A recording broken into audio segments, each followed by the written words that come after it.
തുടർച്ചയായ 3 അക്കങ്ങളുടെ തുക 60 ആണെങ്കിൽ ആ 3 അക്കങ്ങളിൽ ഏറ്റവും വലിയ അക്കം ഏതാണ് എന്നതാണ് ചോദ്യം.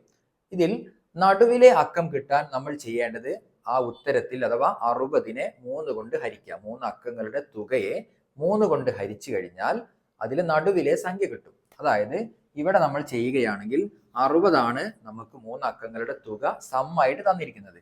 ഇതിനെ 3 കൊണ്ട് ഡിവൈഡ് ചെയ്ത് കഴിഞ്ഞാൽ നടുവിലെ നമ്പർ കിട്ടും. എത്രയാണ്? 20 ആയിരിക്കും നടുവിലെ നമ്പർ. 20 ആണെങ്കിൽ അപ്പുറവും ഇപ്പുറവുമുള്ള നമ്പറുകൾ കിട്ടാൻ എളുപ്പമാണ്. ഇവിടെ 19 ആയിരിക്കും, ഇവിടെ 21 ആയിരിക്കും, ഇവിടെ 21 ആയിരിക്കും.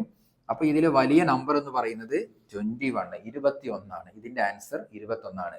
നടുവിലെ സംഖ്യ ചോദിക്കുകയാണെങ്കിൽ 20 പറയാം, ഏറ്റവും ചെറിയ സംഖ്യ ചോദിക്കുകയാണെങ്കിൽ 19 പറയാം. LSSന്റെ ഗണിതവുമായി ബന്ധപ്പെട്ട കൂടുതൽ ചോദ്യങ്ങൾക്കും വീഡിയോകൾക്കും താഴെ എഡ്യൂടോക്സിന്റെ ലിങ്കിൽ ക്ലിക്ക് ചെയ്താൽ മതി.